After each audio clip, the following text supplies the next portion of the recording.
Depuis notre élection et la confiance que vous avez alors accordée à notre équipe municipale, mes premiers pas en qualité de maire m'ont très vite conforté dans l'idée que ce mandat est certes exigeant et prenant, mais avant tout passionnant.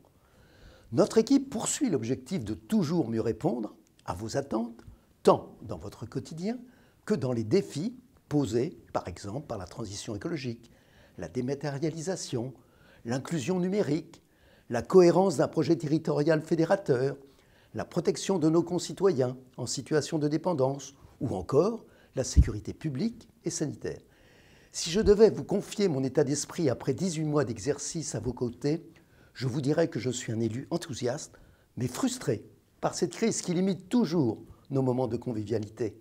Cette année encore, nous sommes contraints, malheureusement, d'annuler la traditionnelle cérémonie des vœux du maire, mais espérons qu'une éclaircie nous permettra de nous retrouver au cours de ce premier trimestre.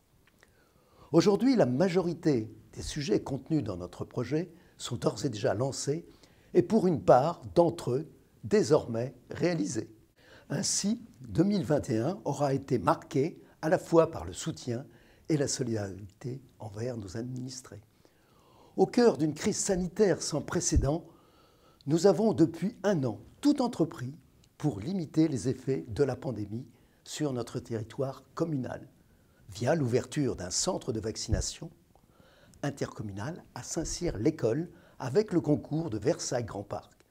Nous sommes parvenus à programmer plus de 500 vaccinations lors du premier semestre. Je tiens à remercier particulièrement l'un de vos élus, Frédéric Guérimant, médecin hospitalier, qui s'est pleinement mobilisé sur cette mission, tout comme notre pharmacienne, Shahnaz Ganji, qui teste et vaccine notre population sans relâche. Cette pandémie qui perdure depuis 2 ans met aussi en lumière ce formidable élan de solidarité, vecteur d'une extraordinaire générosité. À titre d'exemple, certaines associations, comme celle des paniers solidaires, assurent chaque semaine la distribution de produits frais à destination d'une quarantaine de familles bayacoises et noiséennes en situation de précarité, et ce, grâce au concours de nombreux bénévoles et conseillers municipaux impliqués totalement dans cette belle démarche. Ce fut également une grande joie que d'inaugurer début octobre notre café d'un genre nouveau, baptisé Bayakois, par ses fondatrices de ce beau projet. Cette action phare de notre mandature vise à renforcer encore davantage la proximité et la mixité intergénérationnelle dans notre ville. Alors 2022 s'annonce comme une année clé aux challenges variés pour notre commune. Tout d'abord, c'est accueillir l'arrivée de notre tram-train, élément d'attractivité de notre territoire. Les essais dynamiques auront lieu jusqu'au printemps, suivis d'une répétition générale avant la mise en service prévue en septembre prochain. Si la station est à ce jour terminée, les négociations avec la SNCF, avec le soutien de Versailles Grand Parc et de Mobilité Île-de-France, se poursuivent afin de renforcer la sécurité du passage à niveau de la rue du Plan de l'Altre. C'est aussi répondre à l'aspiration de nos concitoyens à plus de sécurité.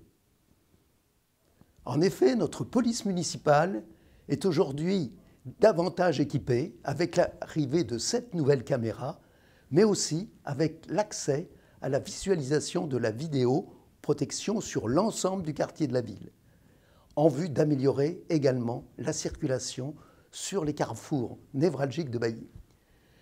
Par ailleurs, nous savons pouvoir compter sur le soutien de la gendarmerie, qui, par son efficacité, a contribué récemment à résoudre rapidement l'occupation d'un de nos terrains communaux. C'est également appréhender l'offre et la couverture médicale. L'implantation de nouveaux professionnels de santé est un enjeu qui nous préoccupe, d'autant plus que plusieurs de nos médecins généralistes ont récemment pris leur retraite. Dans ce contexte, nous restons en étroite concertation avec les élus des communes voisines et le corps médical local, avec l'intention de créer plus de liens avec le secteur hospitalier et la faculté de médecine de Saint-Quentin-en-Yvelines. Parallèlement, il sera étudié les opportunités de développement de notre cabinet médical ou l'implantation de locaux attractifs pour de nouveaux médecins dans le cadre de nos projets d'urbanisme. Un sujet important en cette nouvelle année est de poursuivre l'activation des projets urbains dans le respect de notre patrimoine et de son environnement. Concernant la halle de marché, attendue aussi bien par les commerçants que par des nouveaux Bayacois, l'assistance à la maîtrise d'ouvrage a été choisie pour un début de construction programmé en juillet prochain. Les projets proposés par le cabinet d'architectes vous seront présentés et soumis par le biais de votre plateforme citoyenne. À propos de logements sociaux demandés par l'État, il est à noter que notre ville n'est plus carencée depuis décembre 2020. Elle reste toutefois encore déficitaire avec 8% de logements sociaux sur un objectif qui nous est fixé à 25% à fin 2025. Notre objectif est d'œuvrer en vue d'éviter de nouvelles pénalités. Ainsi, nous avons entrepris récemment la concertation nécessaire sur l'aménagement du manoir, situé à proximité de la mairie, qui comprendra 35 logements sociaux sur un site ouvert aux Bayacois, avec une approche architecturale fidèle à l'existant. Projet qui nécessitera, à court terme, un réaménagement de la voirie et du stationnement dans ce quartier. La résidence senior implantée le long du tram-train constitue une offre très attendue. Elle comprendra un parvis composé de plusieurs commerces. Par ailleurs, la mise en vente d'une grande partie des logements situés en bas de la rue Noisy permettra à de jeunes couples de notre commune d'acquérir leur appartement à un prix maîtrisé. Le démarrage des travaux de ces 3 projets que je viens de citer devrait s'effectuer au début de l'année 2023. Pour concilier nos exigences architecturales et environnementales, des modifications et la révision du PLU seront nécessaires, notamment pour les constructions prévues dans le secteur de Chaponval. Je suis conscient que l'ensemble de ces nouveaux projets devront s'inscrire dans le cadre d'une véritable cohérence territoriale.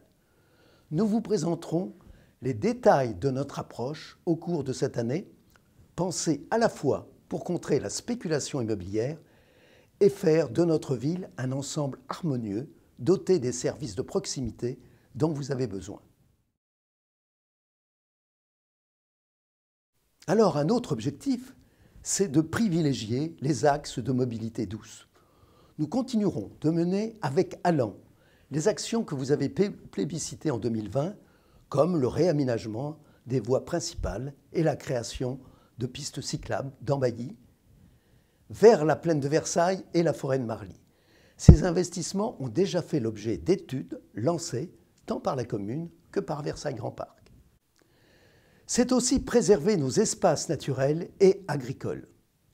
Au-delà de la transition écologique urbaine, la plaine de Versailles fait partie intégrante de notre territoire. Poumon vert historique qui s'étend entre le château de Versailles et la vallée de la Maude. Cet espace porteur de biodiversité doit être préservé.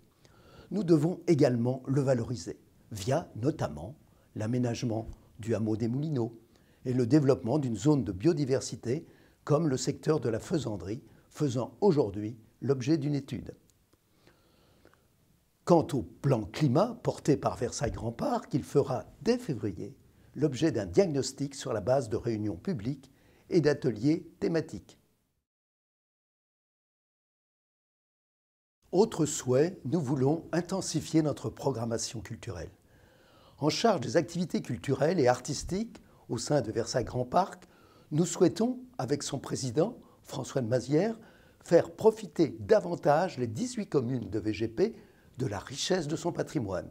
C'est pourquoi nous renforcerons, par exemple, la relation entre le conservatoire à rayonnement régional de Versailles et les nombreuses écoles associatives comme celle de l'école de musique et d'art dramatique de Bailly.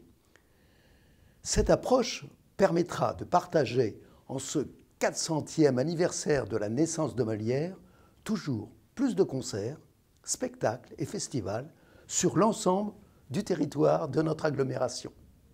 Il nous faut soutenir ardemment nos enseignants, ces passeurs du savoir que l'on surnommait autrefois les hussards de la République. Ainsi, le devoir d'une commune est aussi de rappeler à nos jeunes les valeurs et symboles de la République, résultant d'une mémoire collective, d'une langue, mais aussi de notre littérature. C'est pourquoi un conseil municipal jeune et un permis du civisme seront mis en place dans l'année avec pour but de travailler au mieux et en proximité avec nos jeunes élèves sur la notion même de la citoyenneté. Alors, envers et contre tout, il nous faut continuer d'assurer la maîtrise de nos dépenses pour un plan d'investissement ambitieux.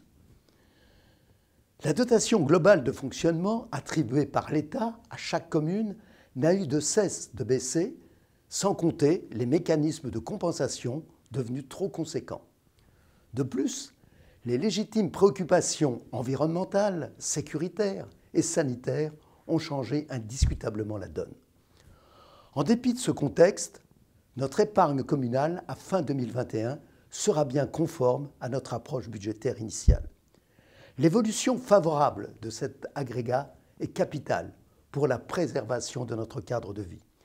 Il s'agit de maintenir un plan d'investissement significatif sur toute la durée de la mandature pour disposer des infrastructures et services publics nécessaires tout en soutenant avec force nos associations. Soyez assurés que toute notre énergie sera consacrée au succès de ces défis dont les avancées vous seront détaillées. Il sera stimulant de pouvoir vous écouter au travers de nos comités, des réunions publiques et de notre plateforme citoyenne. Toute l'équipe municipale vous adresse ses vœux les plus chaleureux.